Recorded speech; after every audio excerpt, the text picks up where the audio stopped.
Halo guys semuanya, selamat datang di podcast pertama kami yaitu PSM Podcast Shift Malam. Jadi podcast kita kali ini nih kita akan membahas beberapa masalah sosial yang ada di Lampung. Sebelum mulai, lebih baik kita kenalin diri dulu dong biar lebih enjoy. Oke, pertama dari gua, kenalin nama gua Naufal Muhammad Asbi, biasa dipanggil Nopal. Selanjutnya boleh, Adil. Nama gua Muhammad Fadil Muhtadi, biasa dipanggil Fadil. Ya, dan gua Muhammad Eka, biasa dipanggil Eka atau Ata. Nah, kita punya nih dua narasumber hebat di sini. Kita undang spesial, yaitu boleh dong kenalin diri. Siapa dulu nih? Lah. Gua dulu ya. Halo semua, nama gua Patuhila Sri Budayawan, bisa dipanggil Wan. Halo semuanya, kenalin nama gue Rudolfo Yeskia, bisa dipanggil Rudolf. Oke, mungkin segitu aja perkenalan dari kita semua, dari kelompok kita dan narasumber ini. Jadi di sini kita mau bahas apa sih? Ada yang tahu nggak kira-kira? Kesehatan mental ya nggak sih? Kesehatan mental ya. Topik yang menarik banget sih ya buat Gen Z, apalagi kayak kita zaman sekarang yang dikit-dikit kesehatan Betul, mental. Bener. Nah, kalau menurut pendapat Wan sendiri, ada nggak sih gangguan kesehatan mental yang lu tahu dari orang-orang sekitar atau pengalaman pribadi gitu? Kalau kesehatan mental itu kemungkinan yang paling gua tahu itu adalah kalau di Jepang itu namanya hikagomori kalau nggak salah ya. Hikikomori yang Mengurung diri, menyendiri. menyendiri. Nah, itu parah banget sih kesehatan mental kayak gitu tuh. Biasanya terjadi karena kasus pembulian dan segala macamnya gitu kan. Yang ngedorong orang tuh buat jadi introvert. Iya, untuk menjadi kasihan introvert banget gitu. Nah, untuk cara mengatasinya sih kalau menurut gua sendiri ya, itu harus ada dukungan dari keluarga gitu. Kalau menurut kalian nih gini, gimana sih cara untuk ngatasinnya gitu, untuk menghindarinya juga? Tapi memang benar banget yang dibilang Uwan, mungkin perlu dari dorongan keluarga mungkin, tetapi di zaman yang sekarang itu kan ada banyak keluarga-keluarga yang mungkin tidak ada namanya dukungan untuk anak, broken home lah istilahnya. Benar. Ya kan? Kadang beberapa anak juga mengalami kesehatan mental yang kurang karena keluarga mereka tuh kurang akur, kurang peduli gitu. Adalah yang ayahnya yang galak atau ayahnya yang main asal pukul, atau ada juga yang mungkin orang tuanya nggak kayak orang tua yang lain gitu. Iya benar. Kayak gitu sih. Kalau dari gua sih ada contoh lainnya ya, kayak PTSD itu. Iya, Itu kan iya, jadi benar. trauma. Misalnya dari pelecehan seksual atau apa namanya trauma kecelakaan, itu salah satunya yang memang apa namanya berefek besar di Gen Z gitu. Iya. Nah, untuk ngomongin pembahasan tentang trauma akan pelecehan seksual, gue ini juga sebenarnya ada fun fact gitu kan tentang kaum yang sangat inilah Waduh, apa tuh? LGBT. Sensitif lah. Iya, itu sangat sensitif sih. banget. Nah, biasanya tuh mereka tuh karena kena pelecehan seksual juga. Nah, biasanya itu orang yang udah terkena kita anggap kan kita jenis laki-laki kan gay berarti kan, gay ya. betul. Udah gay gitu, mereka itu bakal mencari mangsa itu anak-anak. Soalnya kalau yang udah SMA ke atas itu pasti ngelawan kan. Yes. Itu Nah, jatuhnya ke pedofile juga iya, pedofile ya. juga. Betul. Nah, mereka tuh nyari mangsanya anak kecil gitu kan. Mereka lakukan untuk melakukan kegiatan mereka, dan itu bisa membekas di benak mereka, di batin mereka, terpatri, dan itu bisa juga menjadikan trauma, bahkan itu bisa menular, jadi menular gitu. Iya. Itu sih fun fact-nya. Serem banget kalau untuk kesehatan mental kayak gitu tuh. Benar. Nah, kalau menurut kalian nih ada lagi nggak sih? Apa gimana gitu? Ada pengalaman sendiri nggak?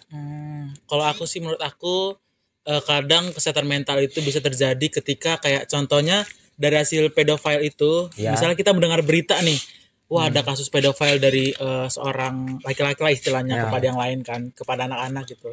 Terkadang hal trauma itu bukan datang karena kita yang ngerasain. Iya. Terkadang kita melihat apa yang orang rasakan, kita jadi trauma. Oh iya. Oh iya, Itu bisa, kesehatan bisa, itu salah bisa, satu bisa. kesehatan mental juga sih kalau menurut aku. Kalau yang lain? Kalau dari gue ya, kesehatan mental gue tuh kayak introvert lah contoh ya. Iya. Introvert tuh gue jujur di sini, gue ini dulu pas SD gue tuh korban bullying. Oke. Korban bullying gue. Jadi gue tuh kayak diledekin, gendut lah, babon lah, apalah gitu. Jadi di situ tuh gue jadi kayak susah nyari temen, dan itu bener banget cu. Susah nyari temen, susah berkomunikasi. Tuh. Tapi itu semua tuh berubah lah semenjak SMP, karena ya gue sadar diri aja gue nggak bisa gini terus. Oke, Gua gini harus nih. berubah. Lu kan Tuh. tadi ngomong korban bullying dan lu berpikir harus berubah gitu kan. Nah, kuncinya yang lu pikirin gitu untuk emang gua harus berubah nih apa sih momentumnya? Ya, dorongan lu nih, Dorongan lu dorongan apa? terbesar lu nih apa? Ya karena keinginan gue gitu, kayak gue nggak mau kayak gini terus, gue nggak mau sendiri terus, gue harus cari teman, gue harus berubah gitu Oh, loh. udah muak gitu ya. Iya. Motivasi sendiri lah. Ada dorongan dari keluarga juga pasti. Iya. Iya. Betul Dan banget. temen guru. Gimana kalau yang lain? Ya, kalau Nah, kalau dari gua sih mungkin kalau dampaknya dari mental health ini ya, gangguan mental ini, kita bisa melakukan hal kriminal. Contohnya kayak maling, terus begal. karena ya kayak begal juga yang lagi marak lah di sini. Karena emang ada beberapa kayak begal itu dia itu ngebegal itu bukan untuk ngambil harta atau barang-barang yang dibawa, tapi karena emang thrill dari perasaan pas Iya, ngebegal. pengen nyakitin orang aja gitu ada ya. ada feel-nya gitu. Iya. Rasanya untuk kayak diburu-buru gitu, Iya. dikejar-kejar, adrenalinnya naik, itu juga salah satu kesehatan mental, itu harus diperiksa sih. Iya sih. Nah, karena biasanya kayak dari dorongan temen juga. Iya, dorongan Iya. teman Lalu juga cukup berpengaruh. Iya. kayak gini doang nggak Behavior ya. gitu. Behavior. Perilaku. Paling besar tuh biasa dari lingkungan. Iya. Iya. Dari lingkungan yang nggak baik. Misalnya udah ngerokok deh salah satu. Oh ya ya ya. Rokok itu kan awalnya dari lingkungan juga, dari mana abang-abang orang-orang om-om yang rokok gitu ditawarin. Tawarin deh. Orang tua sendiri juga. Iya, Iya, orang tua sendiri Bapak juga. ya gitu ngerokok kan. Contoh dia. Gue pengen tanya sama lo orang nih, gimana sih cara untuk lo orang semua nih menahan diri lo? Tadi kan kita udah bahas behavior kan, menahan diri lo untuk kegiatan-kegiatan yang negatif dari luar itu untuk masuk dalam diri lo orang semua di sini. Mungkin dari gue dulu ya. Kalau dari gue sih yang pasti kita memilih lingkungan yang sekiranya bisa memberikan dampak positif dan juga memilih hal-hal yang sekiranya negatif itu kita tolak aja, jangan diterima semuanya. Karena ya nggak semua lingkungan isinya hal positif, semua pasti ada beberapa kegiatan negatifnya. Itu sih salah satu dari gue. Mungkin dari lo orang sendiri ada yang punya pengalaman? Kalau dari gue sih kayaknya lebih ke korbannya kan. Kalau misalnya kita punya kesehatan mental kayak tadi pedofilia itu kan, karena kan emang korbannya juga ke ini sih kena efeknya juga Iya, jangka iya, panjang. benar. Nah itu kita mikir kalau emang kita ngelakuin itu ntar korbannya bisa kena PTSD. Ya. Habis itu udah nggak mau bergaul sama temen-temennya, takut ketemu orang baru juga gitu. Jadi penting ya nggak usah gitu. Iya, jadinya efeknya jangka panjang gitu ya ke korban. Kasihan juga sih sebenarnya. Kalau dari gue ya, kayak kalau dari gue setuju sama Kenopal sih pendapat gue, karena ya semua hal itu nggak semuanya tuh positif, pasti ada juga negatif yang harus kita pisahin lah. Kan kita ini udah gede sih gitu loh, mana hal yang kita tahu, mana hal yang buruk, mana hal yang baik gitu. Ya. Sebenarnya memang tergantung sama lingkungan sih, kembali lagi ke lingkungan. Jadi dengan lingkungan yang baik, dengan lingkungan yang positif ya kita pasti bakal ngikut positif juga. Kalau misalnya kita punya lingkungan yang negatif, yang kayak bener kata Fadil tadi, yang lingkungan yang sering merokok gitu, kita jadi terikut jadi merokok gitu. Sebenarnya semua tuh tergantung lingkungannya. Oke. Kalau gue nih kontra sama lo orang. Kenapa tuh? Karena kalau orang ngomong kan karena lingkungan kan. Kebesaran sama lingkungan itu gue setuju sih sebenarnya untuk kalau lingkungan itu bisa berpendapat atau berpengaruh besar gitu, tapi yang paling berpengaruh itu diri sendiri menurut gue. Soalnya nih gue punya contoh kasus temen gue, dia itu adalah kebetulan tempat gue juga di Kota Bumi gitu. Dia itu pengguna narkoba. Dia itu berhenti narkoba, dia sendirian, nggak apa-ngapain, dia udah pokoknya tahan sendiri. Dengan sendirinya dia pedoman dirinya sendiri. Itu bahkan dia cerita ngomong dia tuh disuruh sama orang tuanya, disiapin tali, daripada lu kayak gini dah ini aja Itu iya Anjir. kayak gini. Anjir. Nah di situ dia baru mikir dia, aduh nggak bisa kayak gini terus, nggak bisa terus. Itu dia ngomong seminggu itu kejang badannya, kejang. Efek sakaunya. Iya, efek sakaunya kayak gitu. Karena ya taulah sabu kan, narkoba kayak gitu kan. Dia juga ngomong nahannya itu kalau udah berhenti gitu, itu harus kontrol pikiran banget. Soalnya kalau lagi pusing dikit bawaannya ke situ. Narkoba. Soalnya kalau research yang gue baca ya, narkoba itu ngebuat dopamin atau apa efek kebahagiaan itu sampai tembus 100%. Jadi itu nikmat banget katanya. Udah kemana-mana Ketagihan. pikirannya. Jadi harus benar-benar kontrol diri sendiri, harus punya pedoman hidup, Cok. Bener aja. Harus ada yang lu pegang dalam hati lo. Bahwa ini salah, gua nggak boleh ngelakuin ini prinsip gua.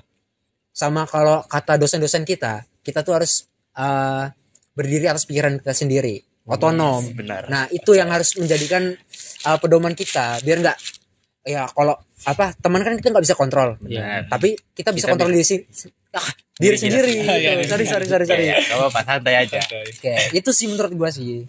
Oke, mungkin selanjutnya kalau dari lo orang sendiri itu ada nggak sih apa ya namanya? Misalnya nih, lo orang punya temen yang sekiranya punya gangguan mental. Nah, bantuan atau dorongan apa sih yang bakal lo orang lakuin ke temen lo yang punya gangguan mental ini biar dia bisa kembali ke apa? Kembali sehat lah istilahnya. Kembali sehat ya. Normal ya. Ya normal gitu. Sebenarnya kalau misalnya dibilang cara kita untuk dorong dia biar lebih normal lagi atas kesehatan mental dia, sebenarnya kita nggak bisa buat sih. menyeting itu atau kita ngedorong dia. Sebenarnya tergantung ke betul kata Bang tadi, tergantung ke diri masing-masing. Ya. Kita hanya cuma sekedar mensupport lah, Ya, atau mungkin support kita aja. salah satu jawaban dari Tuhan lah untuk bisa ngebantu dia gitu. Nah, salah satunya inget Tuhan juga tuh. Tuhan itu perlu. Tuhan itu perlu. Perlu banget ini. Nah, itu Nah, kata Rudolf kan tadi mensupport kita itu berarti harus mengayomi dia lah. Yes, Mendukung gitu kan ya. Jangan sampai bikin dia tuh kayak tambah parah gitu makin gejalanya. terpuruk gitu Jangan ya. ditinggal sendiri lah. Iya. Jangan ditinggal sendiri, harus. Karena kadang kalau udah orang depres tuh Susah. pikirannya kemana-mana. Iya, Boy. bisa tiba-tiba itu aja. Tiba-tiba wah, Iya. itu serem sih. Iya, betul. itu serem hilang banget. aja. Jangan sampai ya. Jangan sampai. Tiba-tiba ya. lost kontak kan ngeri gitu ya. Tiba-tiba jam 2 pagi makasih ya udah jadi teman gua. Iya, itu bahaya Itu sih. bahaya itu harus langsung temuin itu. Masalah. Jangan sampai. Ada lagi nggak? apalagi ya. Aku dulu ada cerita sih Apa tuh? yang Apa tuh? kayak Wan bilang kayak gua dulu pernah punya teman kayak sebenarnya dia ini anaknya happy banget gitu. Anaknya memang se-friendly itu dan happy banget kan. Ada satu masa memang dia bilang jam berapa itu? Jam 2 atau jam 3? Dia bilang kan makasih atas semuanya kan. Aduh. Wah, itu nah, abis itu setelah itu besok paginya mungkin memang dia udah nggak ada lagi besok paginya karena sebenarnya dia ada suatu kesehatan mental yang terganggu karena dia itu dibully sama circle pertemanan dia di daerah rumahnya lah istilahnya. Dia dibully kalau misalnya orang tua lo cuma tukang gojek paling gini-gini nggak bisa, ini gue dong punya gini pokoknya banyak lah pembulian yang dia alamin di lingkungannya. Dan memang benar pertemanan dia kan cuman gue salah satunya sama ada teman gue. Dan sekarang sebenarnya gue ada punya teman lagi yang jadi gue berteman ada 3 dari SD. Jadi salah satunya yang itu yang udah meninggal itu. Dan satunya lagi bandar narkoba. Kalau bandar narkoba ini memang dibilang kesehatan mental enggak sih, dia karena ada rasa dorongan dari orang tuanya. Jadi dia itu dulu ditinggal orang tuanya lah. Dia diwajibkan untuk mencari Duit sendiri buat menghidupi dia dan juga dia waktu itu kayaknya tinggal sama neneknya deh setauku. Dan dia di situ aku dengar cerita dia datang ke suatu tempat ada di Kemiling. Dan aku nggak tahu itu nama tempatnya di mana. Dia mendapat tawaran dari salah satu orang dari luar negeri katanya. Pensuplainya. Supply. Katanya dia mau, ayo ikut supply gini aja pasti cuan gini gitu. Dan mungkin sekarang mungkin udah tobat ya. Itu dulu zaman waktu aku zaman SMP. Oh SMP. SMP boy. Dia sekarang udah tobat dan puji Tuhannya dia mungkin sekarang lagi kerja di Bukit Asam. Jadi bukannya karena kita yang mendorong dia, tapi diri dia yang mendorong dirinya sendiri, gimana caranya dia bisa, gimana sih caranya kalau misalnya gue tuh bisa berubah gitu, kenapa sih gue nggak bisa berubah, gue harus bisa berubah gitu loh, pokoknya gitulah. Iya. benar-benar. Oke. Itu sih sedikit dari gue. Kayaknya udah ya. Udah apa masih mau lanjut lagi? Apa masih ada yang punya pembahasan lain? Apa? Tentang apa nih? Kayak tadi kan temennya Rodolfo kan masalah narkoba itu kan dari faktor ekonomi. Yes. Jadi ada lagi nggak nih?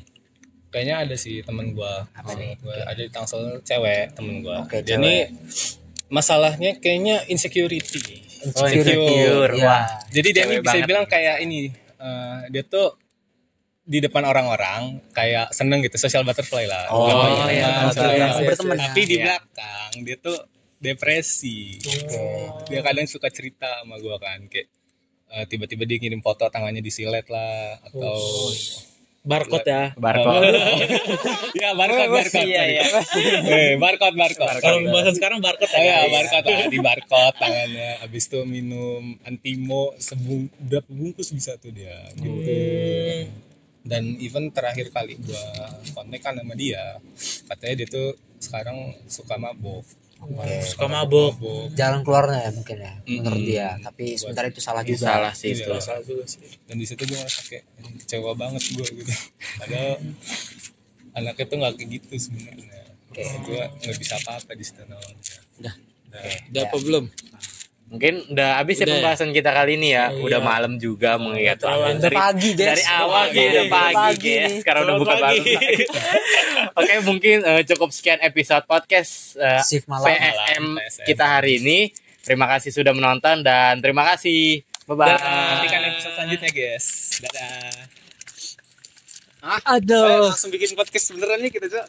Asli Asik bener orang capek dong. Berapa menit Cok? 17. Kacau.